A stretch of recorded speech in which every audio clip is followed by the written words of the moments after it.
Video शुरू करने से पहले प्लीज चैनल सब्सक्राइब कर दो। किसी गांव में एक किसान रहता था। वह बहुत ही गरीब था। उसके पास जमीन का एक छोटा सा टुकड़ा था जिस पर वह खेती करता था। उसका गुजारा बहुत मुश्किलों से होता था। एक दिन गर्मी कुछ ज्यादा ही थी, लेकिन किसान हमेशा की तरह खेत में काम कर रहा था। पसीने से लथपथ किसान बुआई के लिए खेत जोत रहा था। इसी बीच खेत में खुदाई करते समय जमीन से एक बड़ा सा लकड़ी का बक्सा मिला। किसान ने सावधानी से बक्से को निकाला। पहले तो उसके समझ में नहीं आया कि बक्से का क्या करें। आखिर उसने बक्से को खेत के बाहर रख दिया। फिर उसने उस बक्से को साफ किया। उसके बाद जो रोटियां वह घर से लाया था वह बक्से में रख दी और अपने काम में जुट गया। दोपहर को जब वह खाने के लिए रोटियां निकालने के लिए बक्से के पास गया तो हैरान रह गया। उसमें रोटियां ही रोटियां भरी हुई थी। तब किसान को पता चला कि वह जादुई बक्सा था। उसमें जो भी चीज डालो उसका 80 गुना होकर बाहर आता।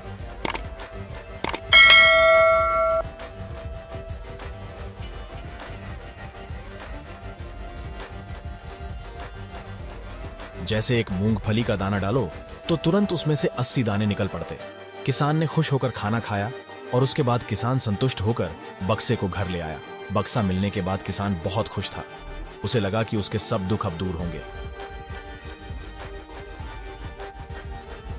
वो लालची नहीं बल्कि धैर्यवान व्यक्ति था। उसने बक्से का दुरुपयोग नहीं किया।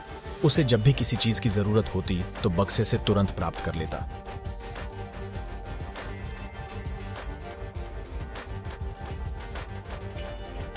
यह समय गुजरने के साथ साथ उसके बक्से के बारे में गांव के जमींदार को पता लगा। जमींदार बेहद लालची था और उसे लगा कि ऐसी जादुई चीज पर तो उसका अधिकार होना चाहिए। उसके आदेश पर जमींदार के लट्ठित किसान को पकड़ कर ले आए। उसने किसान को धमका कर कहा, बक्सा जिस जमीन से मिला है वह मेरी जमींदारी में आती है, इसलिए बता उस बक्से पर किसका अधिकार बनता है। किसान बोला, यह ठीक है हुजूर कि यह जमीन आपकी जमींदारी पर आती है, पर बक्सा जिस खेत से निकला है उस पर मैं खेती करता हूं, इसलिए बक्से पर मेरा अधिकार बनता है।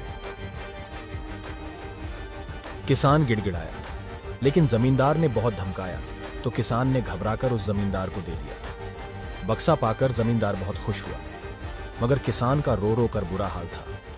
जमींदार की अब चांदी हो गई। वो जो चाहता बक्से में डालता और उसे कई गुना पाकर खुश हो जाता। कुछ लोगों ने जादुई बक्से की खबर मंत्री जी के पास पहुंचा दी। पहले तो उसे विश्वास नहीं हुआ, फिर उसने अपने भरोसेमंद नौकर को बक्से की सच्चाई परखने के लिए भेजा। नौकर ने गांव जाकर जब बक्से का जादू देखा तो वह चौंक गया और मंत्री के पास जाकर सारी सच्चाई बता दी। मंत्री ने जमींदार को बुलाया, फिर उसे डराते हुए कहा, हमें पता चला है कि तुम्हारे पास एक जादुई बक्सा है, उसे तुरंत हमारे हवाले कर दो। इस जादुई बक्से को हाथ से निकलते हुए देखकर जमींदार की हालत खराब होने लगी। उसने मंत्री जी से बहुत विनती की पर मंत्री नहीं माना। बक्सा पाकर मंत्री मतवाला हो गया। विरोधियों को यह अच्छा मौका मिल गया। उन्होंने बक्से के साथ साथ मंत्री के निकम्मेपन की खबर भी राजा तक पहुंचा दी। बक्से की बात सुनकर राजा अधीर हो उठा। वह अपने सेनापति के साथ मंत्री के घर जा पहुंचा। उसने कहा, देश की सारी जमीन राजा की होती है, इसलिए जादुई बक्से पर भी उसी का हक है। मंत्री ने बिना देरी किए बक्सा राजा को दे दिया। जादुई बक्से को पाकर राजा बहुत खुश हो गया।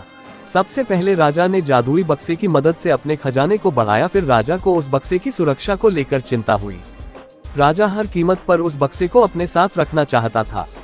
राजा ने सोचा कि इसका राज पता करना चाहिए कि आखिर इस बक्से में है क्या। ये जानने के लिए राजा उसमें प्रवेश कर बैठा। जब बाहर निकला तो उसके पीछे पीछे 80 राजा बाहर निकले। असली राजा का कुछ पता नहीं चल रहा था। राज सिंहासन में कब्जा करने के लिए एक दूसरे से लड़ने लगे। ये जानकर किसान को बेहद दुख हुआ। वह अपने आप को कोसने लगा कि कितना अच्छा होता कि मैं बक्से को जमीन में ही गड़ा रहने देता।